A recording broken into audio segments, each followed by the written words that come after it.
Je ne suis pas né pour faire rire tout le monde, mais pour raconter ce que je ressens, confie Danny Boone, dans un souffle où se mêlent autodérision et gravité. Les critiques oscillent entre admiration pour son génie comique et reproches pour ses choix intimes. De Armentières aux plateaux de cinéma internationaux, son parcours intrigue, parfois choque, toujours fascine. Derrière les rires éclatants, quelle vérité cachent ses success stories et scandales? Quel lien entre son art et ses passions personnelles? Né sous le nom de Danny Amidou, le 26 juin 1966, dans le nord de la France, il porte dès sa naissance l'héritage de deux mondes. Sa mère, française, et son père, kabyle d'Algérie, lui transmettent un mélange complexe de rigueur et de chaleur, de discipline et d'imagination. Armentières, cette petite ville ouvrière où il grandit avec ses deux frères, Alexis et Philippe, devient le premier théâtre de sa vie. Les rues, les cafés, les marchés et les quais deviennent ses coulisses, et les habitants, ses premiers spectateurs, souvent involontaires, de ses sketchs improvisés. Son père, conducteur de camion, incarne la force tranquille et le pragmatisme, tandis que sa mère, figure maternelle attentive, lui offre un refuge et une sensibilité que Danny transportera toujours dans ses créations. À 20 ans, porté par une ambition silencieuse mais tenace, il quitte Armentières pour Paris. La capitale n'est pas tendre avec les rêveurs venus du Nord. Les débuts sont modestes. Il écrit des sketchs, observe, note, transforme la banalité du quotidien en matière première comique. C'est lors de l'une de ces tentatives que Patrick Sébastien, alors animateur télé, repère un jeune homme dont l'énergie et la sincérité transparaissent dans chaque geste, chaque mot. Sébastien devient mentor, prodiguant conseils et encouragements, ouvrant des portes jusqu'alors fermées. Danny Boone commence alors à apparaître dans des émissions télévisées. Ses premières performances captivent par leur authenticité. Il n'a pas encore de nom que le grand public retiendra, mais déjà, l'ombre de Daniel Boone, héros de la télévision américaine des années 60, plane dans sa tête. Le choix de Boone comme nom de scène n'est pas anodin. Il incarne l'esprit d'aventure, de conquête et un brin de nostalgie pour un enfant des années 70 en quête d'un territoire à soi. Ses premiers sketchs sont simples, presque naïfs, mais tranchent par leur humour direct et leur humanité. Il puise dans son vécu, les petits conflits familiaux, les absurdités de la vie locale, les expressions du Nord qui résonnent avec une musicalité unique. Ces éléments deviennent sa signature, un mélange de tendresse et d'observation fine, capable de faire rire sans jamais ridiculiser. Peu à peu, le public parisien, puis national, commence à reconnaître cette voix singulière. Mais le chemin n'est pas exempt de difficultés. Loin de chez lui, dans un Paris souvent indifférent, Danny Boone doit se battre pour se faire une place. Il connaît l'incertitude des cachets minimes, des spectacles annulés, des critiques parfois cruelles. Pourtant, ces épreuves forgent son style. La persévérance, le sens de l'autodérision et une capacité presque instinctive à transformer les revers en matériel comique.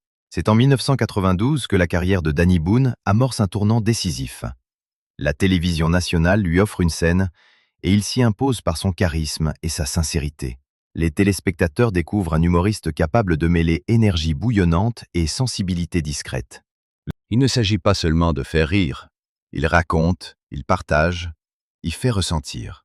Cette capacité à captiver tient autant à sa maîtrise du langage qu'à son regard sur la société, sur les petites choses de la vie que beaucoup ignorent, mais qui font la trame de l'existence humaine. Les premiers succès télévisés deviennent le tremplin vers le cinéma.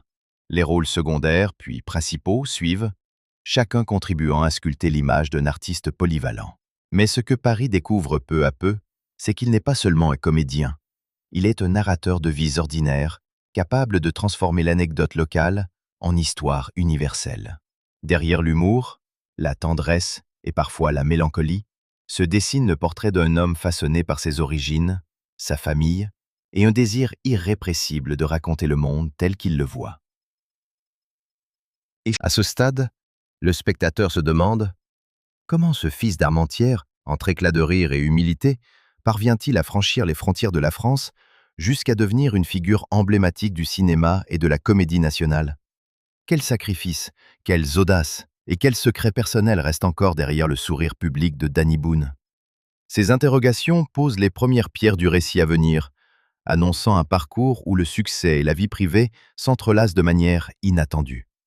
Au début des années 2000, Danny Boone n'est plus tout à fait un inconnu, mais il n'est pas encore ce nom que l'on prononce comme une marque populaire. Il avance dans cette zone fragile où l'artiste a déjà quitté l'ombre sans avoir conquis la lumière. On le voit au cinéma, on l'écoute sur scène. Pourtant, quelque chose manque. Non pas le talent, mais le choc. Cette rencontre entre une voix et une époque.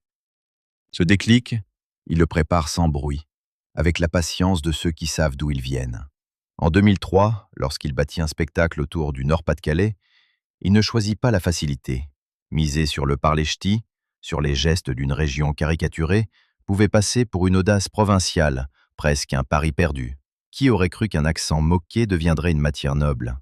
Qui aurait imaginé qu'un territoire réduit au froid et au coron puisse vendre des centaines de milliers de DVD?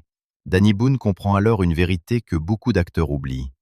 Le local, lorsqu'il est juste, peut devenir universel. Il ne se contente pas d'exploiter son or, il le réhabilite.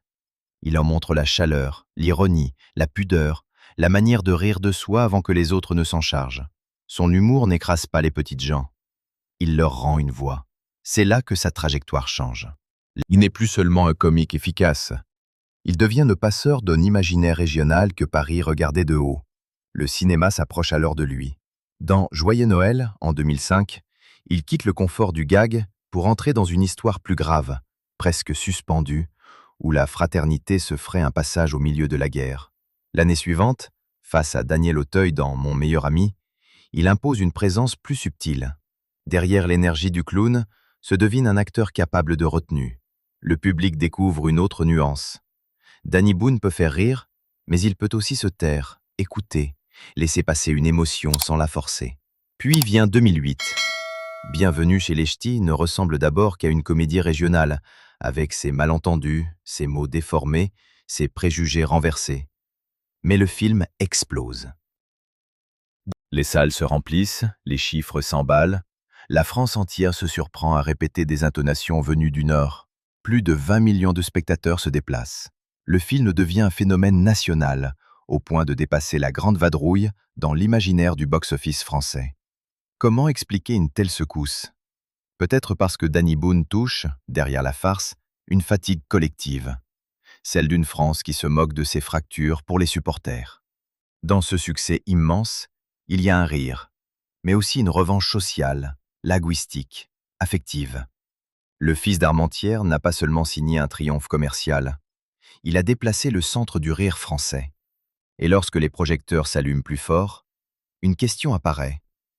Que fait un homme quand son accent d'enfance devient une fortune, un symbole, puis une cible? Repère vérifié. Le succès massif de Bienvenue chez les Ch'tis et ses chiffres d'entrée ont été rapportés par Screen Daily et The New Yorker. Les jalons filmographiques autour de Joyeux Noël et Mon meilleur ami sont également recoupés par des bases biographiques de cinéma. Après l'explosion de Bienvenue chez les Ch'tis, Danny Boone se retrouve à un carrefour délicat. Continuer à surfer sur un succès régional ou élargir son horizon vers un cinéma plus ambitieux, plus personnel.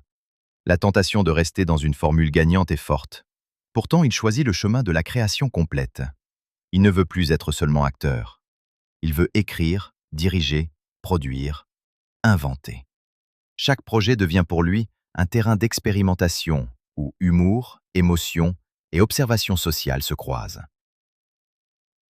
En 2009, il s'embarque dans Micmacs, un film réalisé par Jean-Pierre Jeunet, où il retrouve l'énergie comique mais s'immerge dans un univers plus visuel, presque féerique, rappelant que l'acteur peut s'adapter à des styles variés. L'année suivante, il franchit un cap supplémentaire avec Rien à déclarer, où il n'est plus simplement acteur, mais également scénariste et réalisateur. Ce film, tout en gardant la légèreté du comique, déploie une narration plus structurée, des dialogues ciselés et surtout un regard lucide sur les clichés entre les régions frontalières.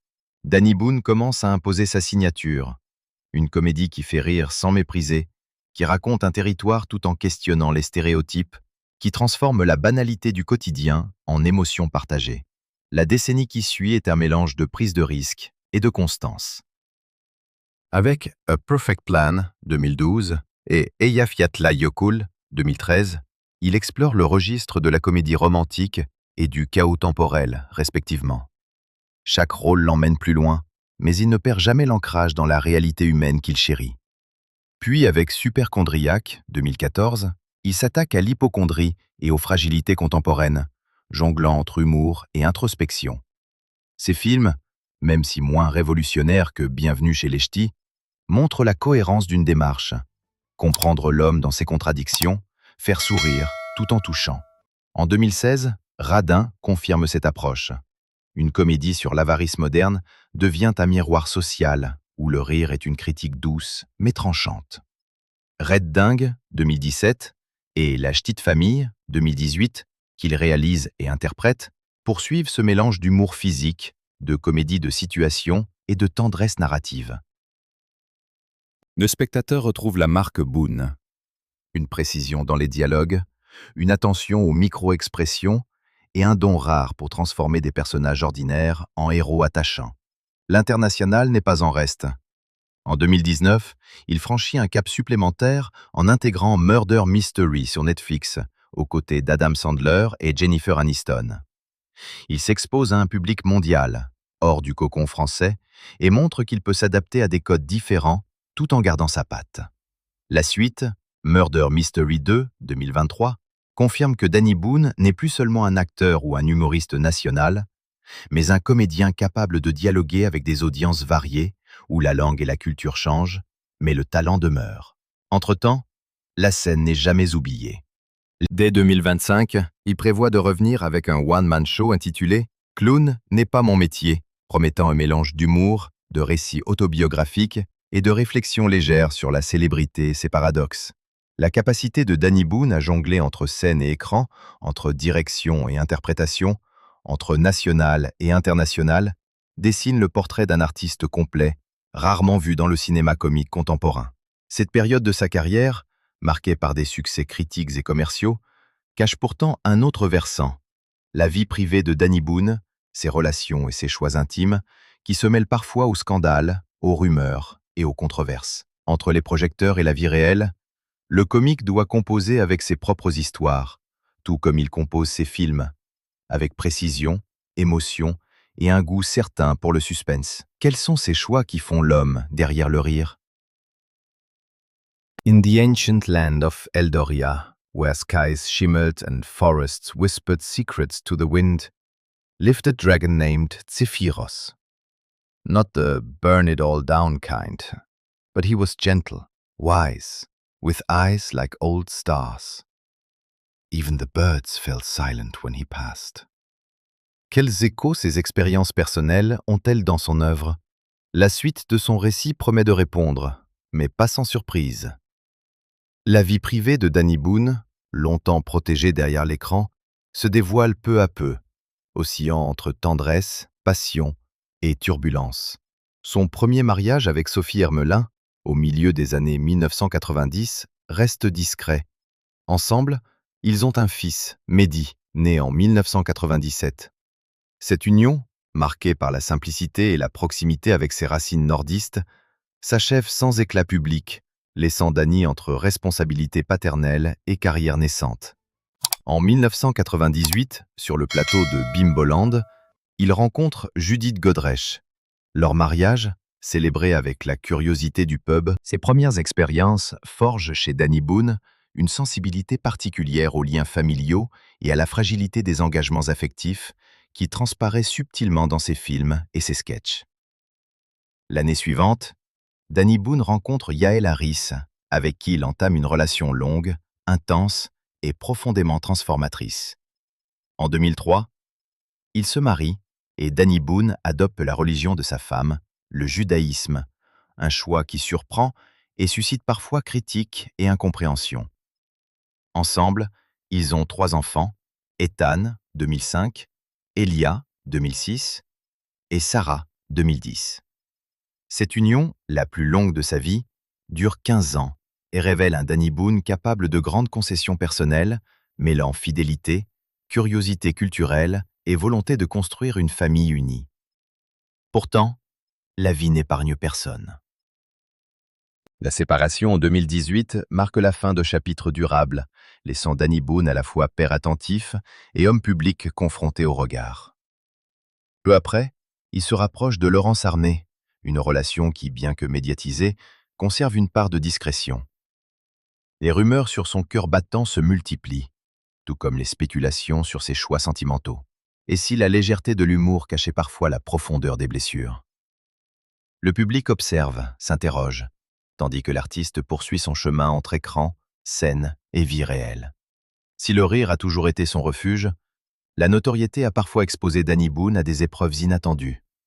En 2025, une affaire éclatante secoue sa vie. Il devient la cible d'un imposteur, Thierry Fialek-Birless, se faisant passer pour un noble Irlandais. Sous couvert de relations prestigieuses et d'investissements prometteurs, l'arnaqueur détourne près de 6 à 7 millions d'euros de Danny Boone, l'incitant à placer de l'argent dans des fonds fictifs et à financer la rénovation d'un yacht luxueux. Des années de procédures judiciaires suivent, marquées par l'incertitude et la colère d'un homme trompé. En septembre 2025, le tribunal de Nice rend enfin justice. 5 ans de prison pour Fialek-Birless. Mais au-delà du châtiment, reste le souvenir amer d'une confiance trahie et la difficulté de reconstruire un sentiment de sécurité financière et personnelle. Cette épreuve, pourtant, n'est qu'une facette des turbulences que la célébrité peut engendrer. Depuis sa conversion au judaïsme en 2002, pour suivre sa femme Yael Harris, Danny Boone fait face à une vague d'injures et de menaces anonymes sur les réseaux sociaux. Les messages sont violents, ciblant sa foi et sa loyauté familiale. Dans une époque où le virtuel amplifie la cruauté, il doit apprendre à affronter la haine masquée derrière un écran, tout en maintenant une image publique sereine. La situation révèle la fragilité d'un homme pourtant fort sur scène, capable de faire éclater de rire des millions de spectateurs tout en portant, en silence, le poids des critiques et des attaques personnelles. Entre scandales financiers et cyberharcèlement, Danny Boone découvre la complexité de la célébrité. Un mélange de gloire et d'exposition totale, où chaque geste peut être scruté et interprété. Le comédien, habitué à manier le comique comme un bouclier, se voit obligé de jongler entre prudence et transparence, tout en continuant à créer et à jouer. Cette période révèle un aspect plus humain, presque vulnérable, derrière la figure joviale du Nord. Pourtant, ces difficultés n'étouffent pas la vie sentimentale, ni la créativité. Les rumeurs de nouvelles histoires d'amour, les rapprochements avec des collègues et les apparitions publiques témoignent d'une résilience inattendue. Danny Boone continue d'avancer, naviguant entre scandales, trahison et curiosité médiatique, tout en préservant une part d'intimité, un sanctuaire personnel où le comique et la vie réelle coexistent dans un équilibre fragile mais essentiel. Alors que certains chapitres de sa vie privée semblaient clos, Danny Boone surprend de nouveau le public en 2025. Après la fin de sa relation avec Laurence Arnay en juin, il tisse lentement un lien discret mais solide avec Clara Vello, une artiste maquilleuse qui partage son univers professionnel depuis près de 10 ans. Leur complicité, née dans les coulisses des plateaux, se transforme en une relation affective, tissée de confiance et de patience. Ce lien, à la fois intime et protégé des regards indiscrets, reflète la prudence de Danny Boone, un homme qui, après plusieurs expériences publiques, choisit de laisser le temps confirmer ses sentiments avant de s'exposer. Le public découvre cette histoire en septembre 2025, lorsque le couple apparaît publiquement à l'avant-première du film Regarde à Paris, main dans la main. L'événement déclenche un flot de réactions, fascination, curiosité, admiration, mais aussi scepticisme. Beaucoup s'interrogent. Est-ce la naissance d'un amour durable ou une nouvelle étape médiatique? Pour Danny Boone, cette exposition est un équilibre délicat. Il souhaite partager son bonheur sans sacrifier son intimité. Chaque sourire capté par les photographes semble calculé, mais derrière se cache une sincérité palpable, une volonté de normalité au milieu de la tourmente publique. Cette apparition officielle n'est pas seulement un geste romantique, elle marque un tournant. Danny Boone choisit de contrôler le récit, de montrer que, malgré les scandales et les déceptions passées, il peut à nouveau aimer et être heureux. Clara Vello, par sa discrétion et sa longue collaboration professionnelle avec lui, incarne cette stabilité recherchée. Les années d'expérience, les épreuves personnelles et les critiques l'ont façonné pour devenir un homme capable de protéger ses émotions tout en partageant certaines d'entre elles avec le monde. Le contexte médiatique français, friand des détails intimes des célébrités, scrute chaque mouvement du couple. Les paparazzis, les magazines et les plateformes numériques suivent chaque apparition, chaque geste, chaque regard. Pour Danny Boone, cela transforme une relation ordinaire en performance subtile, sourire public, gestuelle maîtrisée, tout en conservant la chaleur et l'authenticité derrière la caméra. Le spectateur pressent qu'au-delà de la mise en scène, il existe un vrai lien, profond et durable, mais que seuls les proches peuvent vraiment mesurer. Cette nouvelle étape de sa vie amoureuse soulève une question implicite. Après les mariages et les séparations, après les scandales et les épreuves, est-il possible de retrouver un équilibre stable?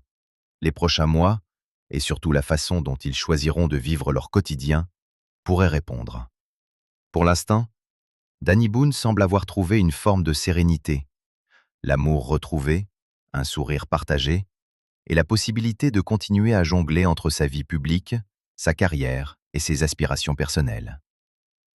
Danny Boone, du nord de la France aux plateaux internationaux, a transformé ses racines et ses expériences en rires partagés et histoires universelles. Entre succès fulgurants, amours multiples et épreuves personnelles, il avance, fragile et résilient, sous les projecteurs. Et si derrière chaque sourire éclatant se cachait un homme en quête d'équilibre, capable de réinventer sa vie encore et toujours,